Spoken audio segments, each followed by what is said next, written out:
El año pasado, en el episodio número 136 sobre los premios Nobel 2023, incluimos al final, pero de forma muy breve, los premios Ig Nobel de ese año. Y nos quedamos con ganas de hablar mucho más al respecto.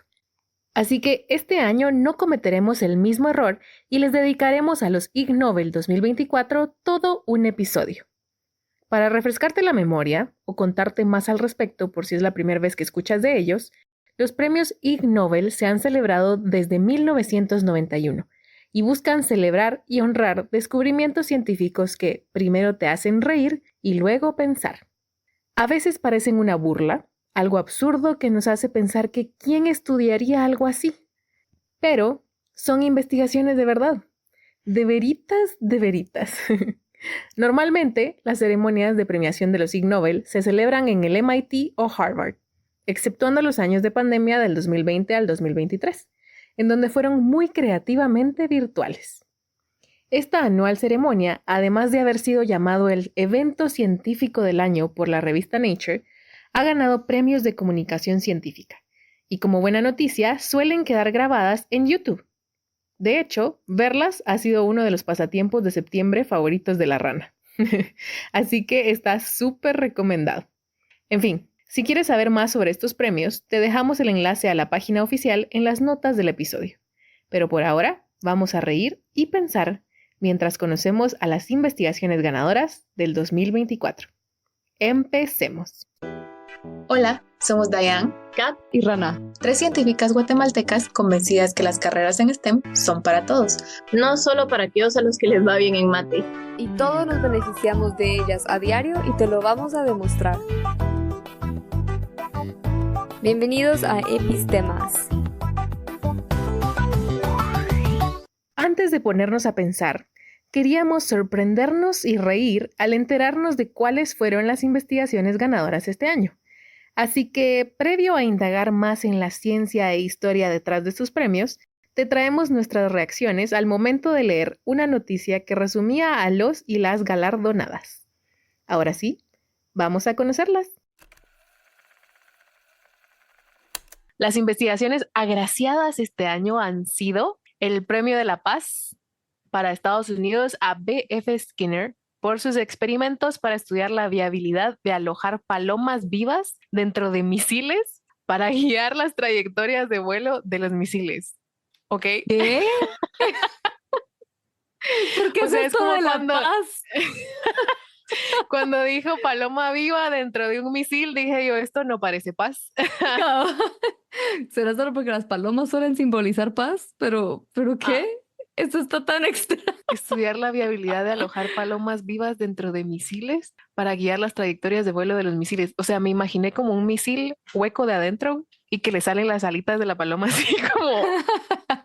Yo me la imaginé así como al comando, así con botoncitos y demás. ¡Ay! Como una nave.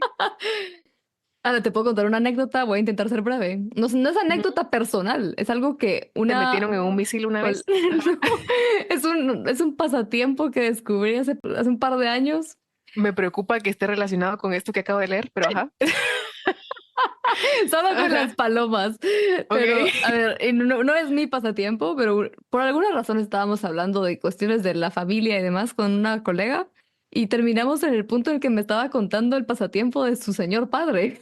Ajá. Imagínate un señor de que a 70, 80 años ahorita alemán y creo que todos saben que en algún momento las palomas sí se usaban como palomas mensajeras, ¿no? Para enviar mensajes. Sí, o sea, cuando alguien no te contesta por ninguna vía, decís mejor te hablo por paloma mensajera, tal vez así sí me contestas. Para que vean cómo nos ha hablado Diane. Yo creo que necesitaría muchas palomas mensajeras para decirles todo lo que necesito. Pero la cosa es que en algún momento eso dejó de ser como que un trabajo, ¿no? Pero hay gente que sigue usando eso como un pasatiempo, más o menos. Entrenar palomas para que aprendan su camino a cierto lugar. Y como ella me lo describió, es que básicamente su papá tiene sus palomitas y las entrena para regresar a casa. Entonces el pasatiempo / deporte que le llaman es que creo que primavera, verano y otoño, sus amigos y él, porque no es una actividad tan solitaria, no crean, van en el carro con las palomas, las llevan lejos, kilómetros o más, a veces hasta otros países, las dejan en el otro país, manejan de regreso y pasan días sentados en su jardín con una hielera llena de cervezas esperando a que las palomas regresen. Ay, me encanta. Es como el equivalente a que te tomas tus cervecitas cuando vas a pescar. Bueno, pero teniendo aquí un novio pescador, no tomo tantas cervezas como me imagino que tomas esperando a que las palomas, viendo al cielo, esperando a tus palomas Sí. volver. ¿Y cuánto Ay, tiempo se no, tardarán en regresar? ni idea. ¿Será que si van adentro de un misil es más rápido? No sé. Probablemente. Ok, esto merece más historia detrás. Si ves la ceremonia del 2024, es la hija, ya mayor, quien recibe el premio en honor a B.F. Skinner. Y es que no es cualquier Skinner. La famosa caja de Skinner que se usa en estudios de comportamiento como de recompensa y castigo en ratas y palomas fue creada por él. Y sí, el director Skinner de Los Simpson es nombrado en honor a este psicólogo. También es conocido por muchos otros inventos y publicaciones dentro de la psicología y filosofía, pero esta cajita con botones para entrenar y atormentar palomas es clave para entender este premio. Veamos, el artículo ganador, el cual fue publicado en el año 1960, está relacionado con el Proyecto Paloma, un experimento de Estados Unidos durante la Segunda Guerra Mundial liderado por Skinner. Aunque en ese entonces ciertas tecnologías como los misiles y la televisión ya existían, los sistemas de guía o guidance systems aún no eran lo que tenemos hoy día. Lanzar misiles con buena puntería no era algo conocido en ese entonces, y en algún momento los estadounidenses dijeron que querían una bomba que pudiera guiarse a sí misma, como los misiles de hoy. La idea del proyecto Paloma era entrenar a las palomas a través del condicionamiento operante con recompensas, concepto que el mismo Skinner introdujo a la psicología. Las palomas eran entrenadas para reconocer ciertas imágenes, en este caso de barcos en la superficie, y al ver los barcos reflejados en las ventanas dentro del misil, ellas picotearían de cierta forma que, en pocas palabras, el rumbo del misil sería redirigido. Ahora, ¿cómo iba esto a dirigir un misil? Skinner creó un tipo específico de cono frontal de un misil dividiéndolo en 3 cámaras, en cada una de las cuales iría una paloma entrenada. Creativo e interesante, aunque un poco antiético bajo los estándares de hoy, resultó con buena precisión en las pruebas, pero fue considerado un proyecto demasiado extraño y fue descartado en favor de las otras tecnologías más convencionales, pues mientras Skinner entrenaba palomas, ya se desarrollaban o mejoraba la tecnología de radar. Aunque las palomas demostraron precisión, habían demasiados factores fuera de control humano para estas operaciones, así que quizá el pasatiempo que contaba la rana no es lo peor que le puede pasar a las palomas. Ahora el premio de botánica. Bueno, este año el Ig Nobel de Botánica para Alemania, Brasil y Estados Unidos fue para Jacob White y Felipe Yamashita por demostrar que algunas plantas reales imitan las formas de plantas artificiales de plástico vecinas. ¿Cómo así? No. Uy. Unas plantas reales imitan las formas, pero ¿cómo así que imitan las formas? A ver, para empezar, yo hoy aprendí que las plantas también imitan a otras plantas. Resulta que un ecólogo en Chile, Ernesto Gianoli, estaba de paseo en un bosque chileno hace ya más de una década y encontró una planta que él conocía muy bien. Las hojitas pequeñas, apiculadas, características de la planta de arrayán. Pero al observar más de cerca y rastrear el tallo de las distintas ramas, parece que no todas las hojas pertenecían a la misma planta, aunque se veían igual. La otra planta la identificó como Bocchila trifoliolata, una vaina que suele vivir sobre otras plantas, la cual normalmente tiene hojas con 3 lóbulos y son en general hojas más anchas. Luego encontró al menos otras 3 plantas hospederas de 3 diferentes especies, a las cuales la Bocchila trifoliolata parecía también imitar. Esto fue publicado en el año 2014, y por algún tiempo la falta de una hipótesis que explicara este comportamiento dejó al fenómeno como algo misterioso y sin explicación. Pero el artículo ganador de este año de White y Yamashita, publicado en el año 2020, va más allá al intentar descifrar cómo es que una planta puede imitar las hojas de otras plantas. Giannoli había sugerido señales químicas o incluso algún tipo de transferencia horizontal de genes entre la planta hospedera y la boquila, quizá a través de microorganismos. Pero el artículo ganador de los Ig Nobel de este año propone la visión en plantas, es decir, la posibilidad de que las plantas tengan una especie de ojo u oceli que les permite este comportamiento de ver e imitar. Esta hipótesis viene precisamente del experimento que hicieron con una planta de plástico, la cual fue utilizada para poder evitar la posibilidad de transferencia horizontal o señales químicas. Y la boquila fue capaz de imitar las hojas de esta planta de plástico. Entonces, según su hipótesis, las plantas pueden ver las hojas de sus vecinas y acicalarse para verse de la misma forma. ¿Qué? Ahora, antes de que vayas a tacharles de locos, en realidad no es una idea tan descabellada.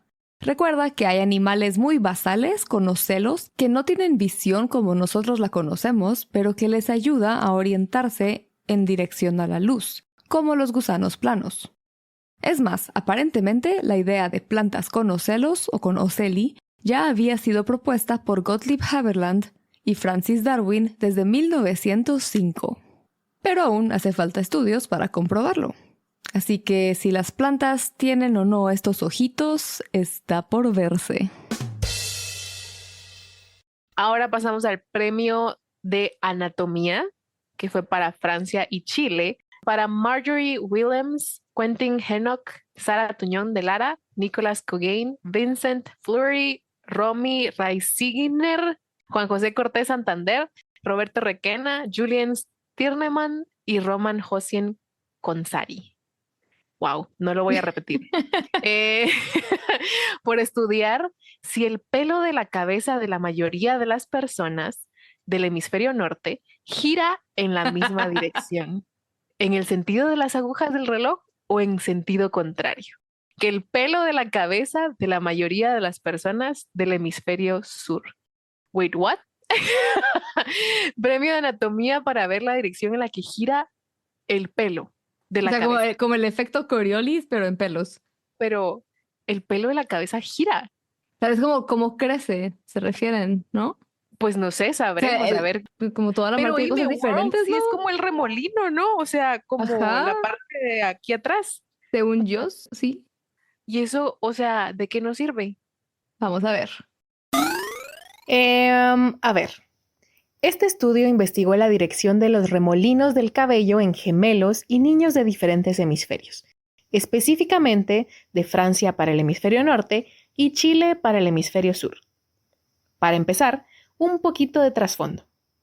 Todos los animales con pelo continuo, digamos gran parte de los mamíferos, generan estos tipos de remolinos en alguna parte. En los humanos solemos ver estos remolinos en la cabeza. En las vacas hay al menos un estudio sobre la dirección de los remolinos y su relación con su comportamiento. Pero en este estudio con gemelos y niños humanos, querían entender si la dirección de la formación de estos remolinos estaba influenciada por factores genéticos o ambientales. Por eso, tanto gemelos como mellizos formaron parte del estudio. Encontraron que los remolinos suelen girar en la misma dirección entre gemelos y que hay una mayor prevalencia de remolinos en sentido antihorario en el hemisferio sur. Pero nada de esto es tan conclusivo aún. Y más estudios necesitan hacerse para determinar qué tanto de estos remolinos es por factores genéticos o celulares durante el desarrollo y qué tanto es por influencias o efectos medioambientales. Pero, ¿en verdad necesitamos más estudios sobre esto?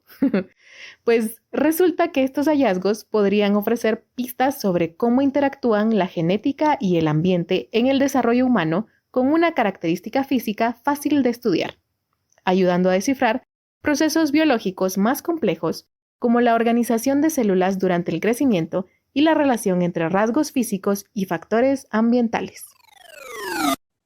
Ok, premio de medicina para Suiza, Alemania y Bélgica para Lieven A. Schenk, Tamine Fadai y Christian Büchel, por demostrar que una medicina falsa que causa efectos secundarios dolorosos puede ser más eficaz que una medicina falsa que no los causa. Bueno, eso me hace sentido.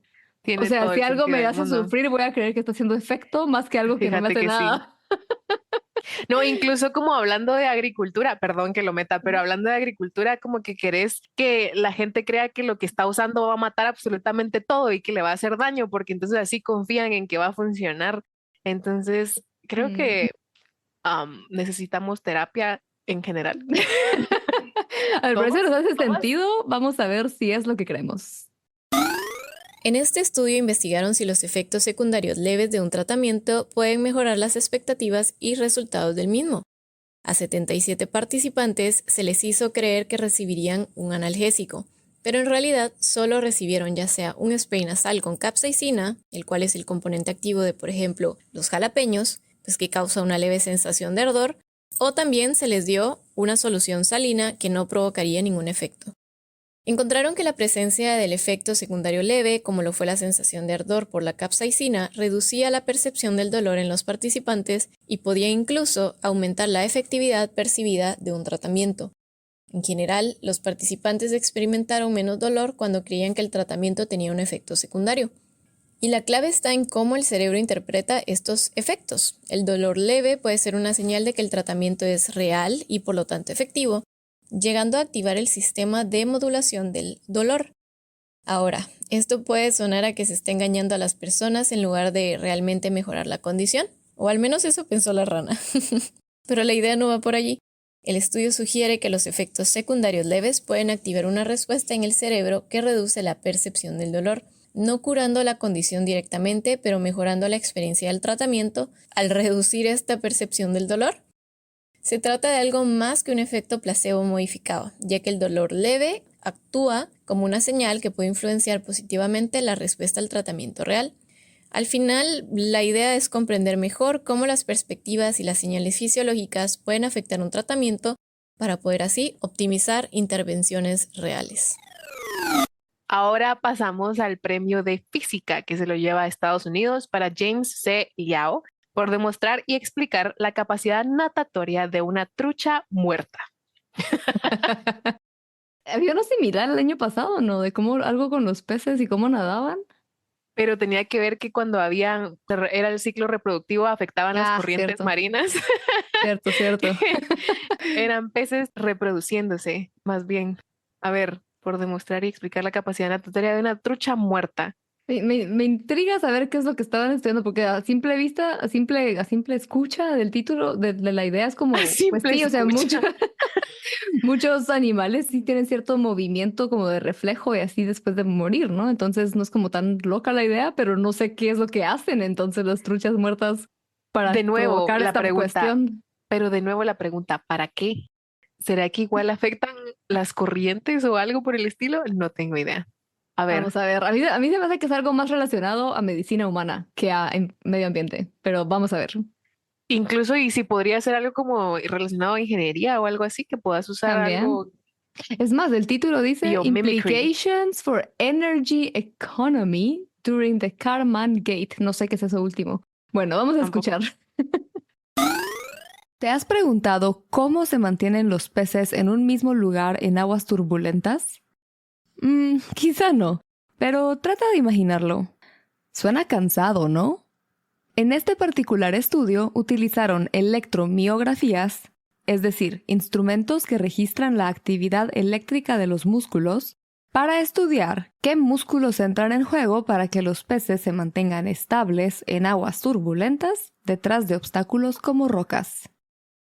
Muchos estudios de campo anteriores han mostrado indicios que los peces prefieren aguas turbulentas en lugar de aguas uniformes o laminares, y esto puede explicar un poco el porqué.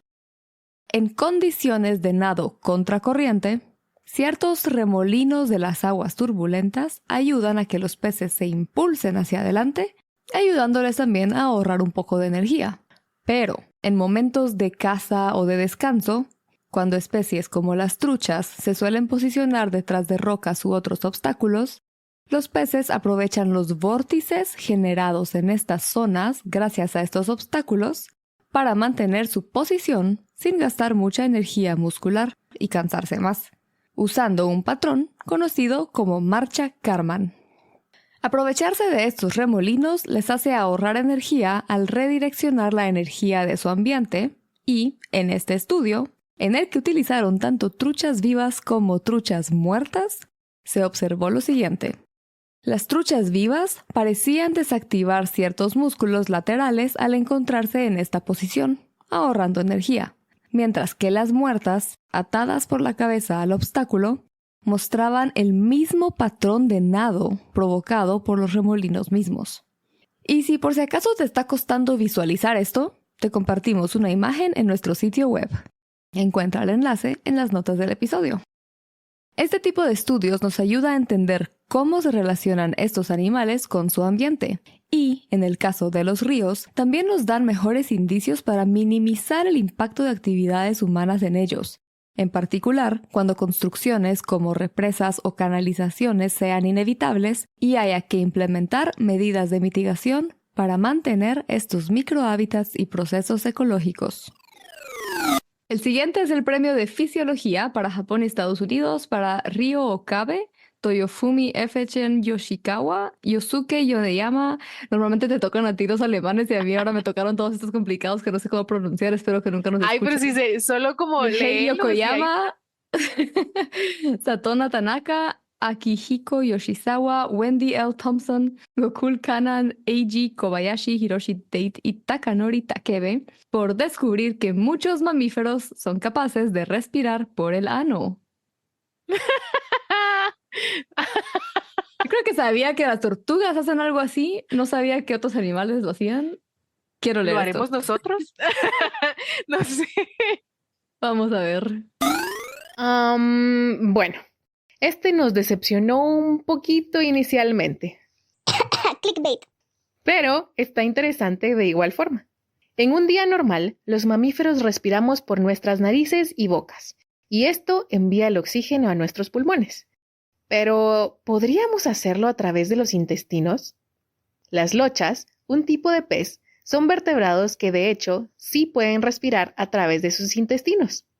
Son uno de tantos organismos que se ha tenido que adaptar a ambientes con poco oxígeno, desarrollando mecanismos accesorios de respiración adicionalmente a las agallas o pulmones. Inspirados en estos peces, estos científicos se preguntaron, ¿podríamos nosotros llegar a hacer esto como una vía alternativa cuando métodos de ventilación convencional no son posibles? Como, por ejemplo, durante la pandemia del SARS-CoV-2. Antes de este estudio, no sabíamos que algunos mamíferos también pueden llevar oxígeno hacia el sistema circulatorio a través de los intestinos, y que esto podría ocurrir en humanos también. En este estudio experimentaron con ratones y cerdos, los cuales primero fueron sometidos a condiciones pobres en oxígeno y a quienes luego se les introdujeron distintas formas de oxígeno líquido por vía rectal. Los resultados mostraron que los animales que recibieron esta oxigenación intestinal tenían más probabilidades de sobrevivir después de esos periodos con poco oxígeno en comparación con los que no la habían recibido. Mucho está aún por estudiarse, pues esto aún no garantiza que funcione en humanos. Y otros expertos en el tema han cuestionado su impacto en la microbiota intestinal, pero es sin duda un tema de interés para la ciencia para mejorar los fallos respiratorios. A ver, luego el premio a la probabilidad que se va para Países Bajos, Suiza, Bélgica, Francia, Alemania, Hungría y República Checa. Siempre te Tengo tocan los miedo de nombres pronunciar europeos. estos nombres. Ajá, sí, tengo miedo de pronunciar estos nombres. De fijo los voy a decir mal, así que me disculpan. Porque tiene un simbolito la S, se pronuncia diferente. Según yo es A como ver, en František Bartoš, así. algo así. František Bartoš, Erik Jan Wagenmakers. Si es Países Bajos es como Wagenmakers, pero no estoy segura. Wagenmakers. Erik Jan Wagenmakers, Alexandra Sarafoglu, Henrik Gottman y muchos colegas más. Gracias por muchos colegas más. Por demostrar, tanto en teoría como mediante 350.757 experimentos, que al lanzar una moneda al aire tiende a caer del mismo lado del que fue lanzada. Pues lo probaron 350.757 veces. O sea, hay que ver cuántas de esas 350.757 veces cayó del mismo lado. A la gran, y para algo tan, tan estudiado y usado en tantas cosas, ¿no? Sí, Interesante, interesante. Vamos a ver. De seguro has pasado toda tu vida pensando que lanzar una moneda es cuestión de chance o probabilidad, nada más, y que este chance es del 50%. Pero la verdad es que quizás no sea tan aleatorio como pensábamos. En este estudio analizaron 350.757 lanzamientos de moneda y encontraron algo sorprendente. Una moneda tiende a caer al mismo lado del que empezó el 50.8% de las veces. Esto respalda un modelo físico propuesto en el año 2007 que sugiere que el tambaleo durante el lanzamiento afecta el resultado. Esto es relevante ya que desafía la idea de la aleatoriedad, como lo hemos estado utilizando, e incluso la equidad en decisiones cotidianas. ¿Cuánta gente no utiliza una moneda para poder tomar decisiones, para poder escoger entre una cosa y la otra? Y pues cómo utilizar una moneda para repartir turnos, juegos al azar u otras decisiones. En otras palabras, esta pequeña inclinación física podría hacer una gran diferencia en situaciones en las que necesitamos confiar en la verdadera aleatoriedad. Tal vez lo mejor sea ni siquiera ver cuál es la cara con la que comenzamos, así quitamos un poquito ese porcentaje de más o menos. No sabemos. De momento solo sabemos que probablemente esto pues no afecte tu vida en absoluto. O quizás un 50.8% versus 49.2%. ¿Quién sabe? Pero, ajá. El siguiente es el premio de química para Países Bajos y Francia a Tess Heremans, Antoine de Blois, asumo, Daniel Bohn y Sander Buttersen. Para mí por reírme. el francés Pero es lo que no tengo idea cómo se pronuncia, cuáles son las letras que nadie, ignoran, cuáles son las letras que me nadie. ignoran. Yo creo que por eso ignoran a todo el mundo, porque saber qué letras se pronuncian y qué letras no. Por utilizar la cromatografía para separar gusanos borrachos de sobrios. Espérate, ¿qué? Primero, ¿cómo se emborracha un gusano? Cromatografía para separar gusanos borrachos de sobrios. Me imagino que serán los gusanitos planos, ¿no? Me Porque imaginé así como cuando ponen un alcoholímetro y está así como el gusanito tratando de caminar en línea recta, de arrastrarse en línea recta. con este sí me quedo yo como, ¿pero para qué? Bueno, con la mitad de los que hemos leído, creo yo. Sí. ¿Por qué querremos, o sea, no habrá una forma más fácil de separar gusanos borrachos de sobrios? ¿Por qué quisieras emborrachar un gusano? Y si es Em, por ebriedad, y si son como chiquitos para que funcione por cromatografía, sí, ¿no sería como pues por el alcohol? Y ya sabemos como las propiedades del alcohol en cuanto a como peso positivo, negativo, etcétera, que podría, o sea, ujú. no sé, vamos a ver por qué hicieron esto. Justo en el episodio anterior a este hablábamos de polímeros. En esa ocasión, en forma de hidrogeles para capturar la humedad de nuestra atmósfera y producir agua. Pero, con este artículo, aprendemos también que existen los llamados polímeros activos, que, aunque normalmente son otros elementos de cierto comportamiento, en esta investigación decidieron utilizar nada más y nada menos que gusanos para simular un polímero activo. Pero no los gusanos que te imaginas probablemente, sino unos gusanitos de 30 milímetros de largo y 300 micras de ancho, llamados tubifex, que si has tenido acuarios o peceras, quizá has comprado como alimento para tus peces. Y bueno, para estudiar cómo separar polímeros activos bajo distintas condiciones, estos investigadores utilizaron gusanos tubifex. Alteraban la actividad de los gusanitos de dos maneras. Uno, poniéndolos temporalmente en una solución de 3 a 5% de alcohol antes del experimento. Y dos, cambiando la temperatura del agua del experimento. A más baja temperatura o en la presencia de alcohol, el gusano reducía su actividad. Además de esta actividad, se midió el efecto de la temperatura o el alcohol en otros parámetros como el largo o cómo se enrollaban, el radio de los giros que hacen al moverse, etc. Uno de los efectos que querían investigar fue inspirado en técnicas cromatográficas, pero en lugar de buscar separar los componentes de una mezcla química, hicieron una versión a mayor escala de una cromatografía hidrodinámica en una matriz de pilares. Es decir, hicieron una serie de columnitas que funcionaban como un laberinto para gusanos sobrios y ebrios, con frío y con calor. Sí, básicamente, un juego de carreritas de gusanos sobrios y ebrios. Estos investigadores están utilizando esos gusanitos tan pequeños como polímeros activos a manera de que puedan desarrollar métodos más eficientes para separar y manipular otras partículas activas en biología y química, incluso células o nanopartículas según su actividad, y pueden llegar a tener aplicaciones en sistemas biológicos, médicos y de microrobótica con una amplia gama de aplicaciones.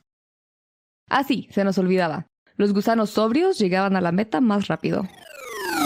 Pasamos al premio de demografía que se va para Australia y Reino Unido a Saul Justin Newman por su trabajo detectivesco para descubrir que muchas de las personas famosas, por tener las vidas más largas, vivían en lugares con un pésimo registro de nacimientos y defunciones. Espérate, ¿qué? Voy a repetirlo. Para descubrir que muchas de las personas famosas, por tener las vidas más largas, vivían en lugares con un pésimo registro de nacimientos y defunciones. No entiendo. Supercentenarians and the oldest old are concentrated into regions with no birth certificates and short lifespans. Y supercentenarian and remarkable age records exhibit patterns indicative of clerical errors and pension fraud. Creo que la traducción estaba un poco extraña, pero o sea, básicamente que tal vez ni siquiera son tan viejos solo porque no está el registro propiamente. ¿Entiendo? Vamos a ver. Ajá, por favor aclarémoslo. Gracias. Honestamente, este artículo es literalmente eso. El autor se tomó la molestia de esta hazaña de detective, quizá inicialmente queriendo estudiar qué factores como pobreza, ingresos, tasas de crímenes, etc., existían alrededor de las llamadas zonas azules, en donde se han reportado muchas personas supercentenarias, es decir, personas que llegan a edades mayores a los 100 años o alrededor de los 100 años. Esta hazaña terminó en el descubrimiento de que los principales factores para este fenómeno en algunos países, principalmente en Estados Unidos, son el fraude y errores en las actas de nacimiento, así como las fechas en las que se empezaron a registrar regularmente documentos como partidas de nacimiento. Citando parte del artículo, en Estados Unidos el estado de supercentenario se predice por la ausencia de un registro vital. Y resulta que cuando se introdujo el sistema de certificados de nacimiento, el número de supercentenarios bajó en un 69 a 82%. Y ahora el último. Me tocó el de biología. El premio de biología para Fordyce Eli y William E. Peterson por hacer explotar una bolsa de papel junto a un gato que está de pie sobre el lomo de una vaca para explorar cómo y cuándo las vacas vomitan su leche. ¿Qué? Ala, yo quiero ser parte de estos experimentos. Ay, no, espérate. Quiero colocar al gato encima de la vaca. O sea, imagínate, esto tiene como diferentes partes. Explotar una bolsa de papel junto a un gato. O sea, ya es así como primer... Ajá. Un gato que está de pie sobre el lomo de una vaca. O sea, ahí tenés otra parte así como, ¿qué? Y entonces... explorar cómo y cuándo las vacas vomitan su leche. O sea, ¿cuándo vas a escuchar esas 3 oraciones juntas? ¿Cuándo? En un Ig Nobel, por supuesto.